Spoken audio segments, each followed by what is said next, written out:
To understand the codependent relationship between the Afro-American Negro and the white liberal, one must understand the nice guy.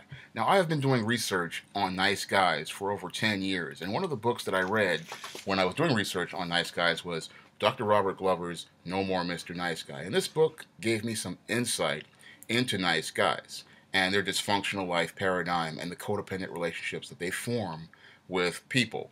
And when you look at your nice guy, I see that type of relationship between the Afro American Negro and the white liberals in the Democratic Party. Now, your Negro is so desperate for the approval of white people, they'll take approval from any white person, regardless of how they treat them. And this Negro, because he is so enamored with white people and wants the approval of white people, he never takes a look at how they perceive him or how they value him. And he thinks that, any white approval is good approval. And this is what is so backwards about the Negro, because he, in some ways, has nice guy syndrome himself, because, again, he's a codependent person. But the person who is the most dysfunctional is your white liberal. But the Afro-American Negro, you can't tell him that the white liberal is one of the most dysfunctional people in the room, because, again, he needs the approval of the white person in order to feel valued and accepted. And he feels that if a white person is saying something valuable, saying something about him, then that's a good thing, instead of looking at the source of the white person that is saying something about him. Because when you take a look at your white liberal, who was the party that said that it's the white liberals in the Democratic Party that said, they were for slavery during the Civil War. They were the ones who wanted to, they were the ones who created the policy of separate but equal. They were the ones who created the Jim Crow laws. They were the ones who founded the Klan. And they were the ones who were against civil rights for the Afro-American Negro and equality for the Afro-American Negro. But because the Negro, again, wants the approval of any white person, they, in the 60s and the 70s, started listening to these same white liberals who said, and in the Democratic Party, who said that they would be the Negro's friend. And because the Negro is so desperate for the approval of white people, he took the hand that was extended to him, thinking that it was some sort of grand gesture that would allow him to be accepted as part of the great American melting pot. But, I'm sorry. But that was not about the great American melting pot. You see, the nice guy, again, is anything but nice. Everything that the nice guy does has an ulterior motive to it. You see, the nice guy believes in quid pro quo, and the white liberal is a master of quid pro quo. He gives in order to get. Yes, he gave the Afro-American Negro, a whole host of social programs as part of his integration plan. However, because the Negro does not understand nice guys, he doesn't understand the manipulative and passive-aggressive nature of nice guys, he didn't understand that this white liberal was undermining his progress by giving him those social programs. Because what the white liberal did not want to happen was he did not want to compete with the Afro-American Negro. This was the big problem in your Jim Crow South. Your liberals and Democrats did not like the idea of a growing and thriving black economy. And this is why they formed the Ku Klux Klan to terrorize Afro-American Negro businesses back then. They terrorized people because they wanted to vote against the Democratic Party. They wanted to, create businesses that would compete against businesses in the South and, take money from white hands and put them in black hands. And they wanted to create a political platform for African Americans back then. This is why the Democrats terrorized the African American Negro using Jim Crow laws and the Ku Klux Klan. But the Negro, because he's desperate and he wants the approval of white people, thinks the Democratic Party is his friend, and that's what was sold to him in these social programs. Because we look at Lyndon Johnson, the man was a hardcore racist. Even though he signed the Voting Rights Act and the Civil Rights Act, he did so with a sinister agenda behind him, just like a nice guy. The nice guy, again, he looks nice and friendly, and because, he looks nice and friendly on the surface, you can't see what he's doing behind the scenes. And this is the whole passive-aggressive nature of your white liberal. Your white liberal will do something kind on the front end, but on the back end there's something behind it. Again, what they did with those policies was establish the welfare state, which undermined the Afro-American Negro economy and locked the Negro in a dependent class where they would never rise to the middle class. Now he promised the Negro that these social programs would lead to him being part of a middle class, and they would lead to him working his way up. But this wasn't the case at all. He already knew that the Negro, was never going to be able to come up through his social program. The whole part of the social programs was to make money for the white liberal, and how does he make money off the Negro? By getting his block grant. He gets the block grants for various programs like Section 8, food stamps, welfare, these WIC programs, um, these housing renovation programs, these student loans. That's how the liberal makes his money. And he makes his money off the misery of the Afro American Negro. Because as long as he stays in public assistance and government programs, he is guaranteed to make money. This is almost just like your sharecropping, you know, back during the Jim Crow period. And the whole thing is that the liberal did this, as part of his give to get, part of his passive aggressiveness, one, because, the passive thing that he did was say, I want to be a part of integration. I want to help the Negro be part of a middle class. But the aggressive part was undermining the very African American economy and the black owned businesses that would have been able to bring the Negro, up on a competitive level with the rest of the world. That was the aggressive part of the passive aggressiveness. And the whole thing is that the whole give to get part of it is he gave the Negro social programs and he got money back in block grants and social programs. Because when these politicians create these social programs, these guys get earmarks for themselves and they get money for themselves and they make money at the expense of this Afro-American Negro. Yes, he's giving you an apartment in a rundown neighborhood with some Section 8 where they pay your rent for you. Yes, they're giving you some food stamps. Yes, they're giving you some welfare. Yes, they're giving you some WIC. Yes, they're giving you even, college grant money.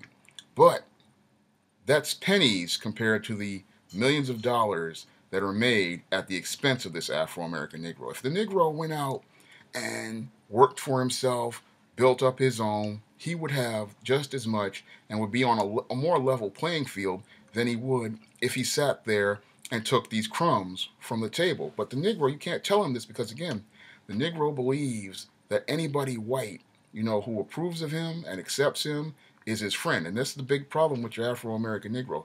He thinks that the white liberal is his friend. He thinks the white liberal cares about him. He thinks the white liberal values him. And he thinks that the white liberal, because he's giving you social programs, wants to see the Negro grow. But the problem with this is that because, the white liberal is a codependent, he is enabling the Negro to remain dysfunctional.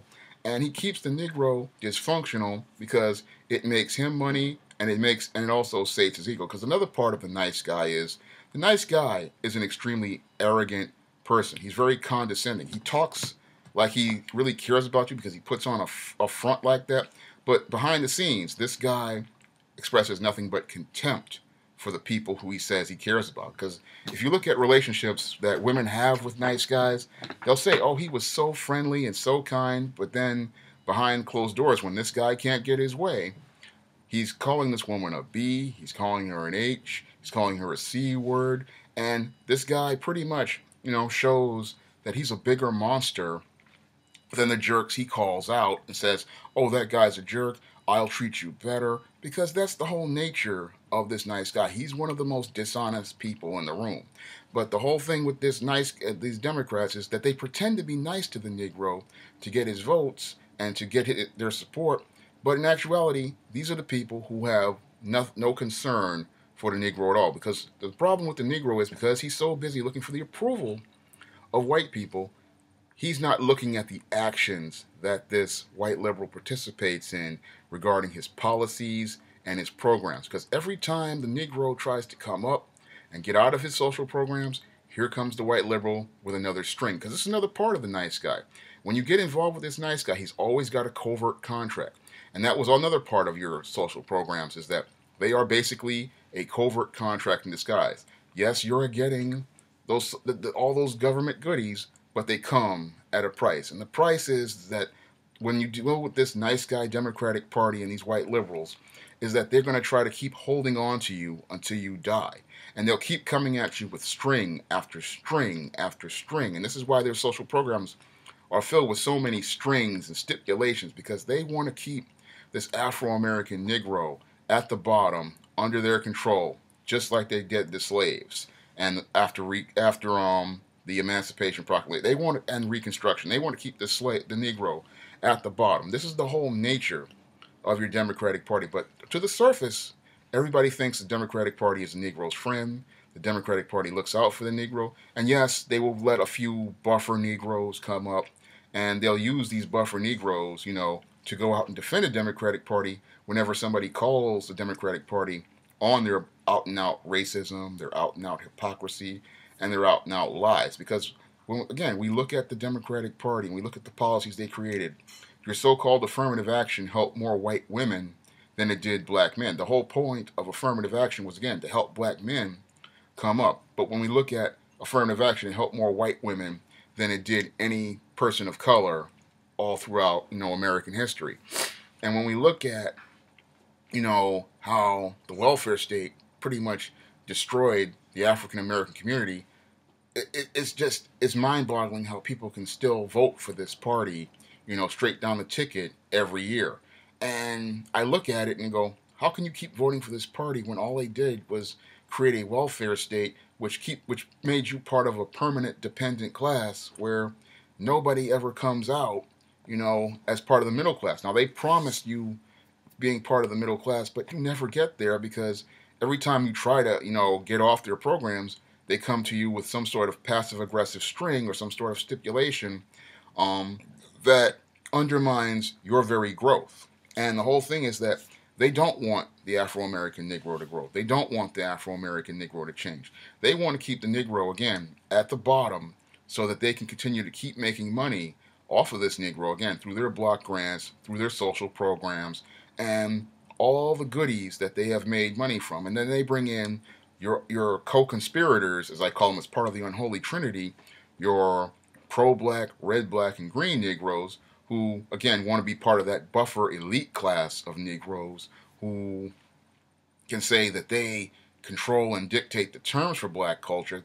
And then they want to bring in your black pastors who want to say that they can control the minds of the Afro-American Negro. These are the two buffer Negro groups that the white liberal uses to get in the way of anyone who calls him the racist he actually is. And after he gets the buffer Negroes and they can't get past them, he goes and brings in his friend, the white feminist. And the white feminist, she'll call you a sexist and a bigot and all these other things, and she'll try to shut you down based on a gender war argument if the buffer Negroes don't work. And when those guys don't work, then he brings in the super extreme homosexual. And the homosexual will come in and defend the white liberal by calling you a homophobe and saying you're intolerant. But all of them work in tandem with the white liberal to keep the Negro from seeing the racist he truly is, seeing the paternalistic ideas this liberal has, and seeing the condescending and obnoxious view that this Democratic Party and these white liberals truly have for this Afro-American Negro. This is what they do. They create buffers to keep you from saying that. But if you see the truth about this Afro-American, not the Afro-American Negro, but this white liberal, you'll understand that he plays the nice guy game, and he pretends to be people's friends, but you can only be his friend and accepted by him if you do things on his terms and his way, and if you agree to follow everything to the letter. And the whole thing is that under this covert contract, people wind up getting their lives caught up in a whole bunch of strings, and they wind up being manipulated by a puppet master who does not have their best interest at heart, but wants to get his needs met by tying people up in codependent relationships that prevent them from growing and are literally stagnating this country. Because if you look at all these liberal policies, all they have done is prevent America from being a strongly competitive country. Because all these policies do is stunt people's mental growth, physical growth, and emotional growth, and wind up with them stuck, in a dysfunctional life paradigm where they wind up in a vicious cycle where things just keep going around and around, and people like the Negro, who don't have critical thinking skills or reasoning skills, don't understand why the same things keep happening all over again. And the whole thing is that when you deal with a nice guy and you understand a nice guy, you understand again that he is not nice. Really, he's an insecure, needy, manipulative, passive aggressive, dishonest person who only has their best interest at heart and not yours. And the whole thing is, they don't know how to get their needs met, so they use you to get their needs met. That's all I have to say for this video. You can comment, rate, and subscribe.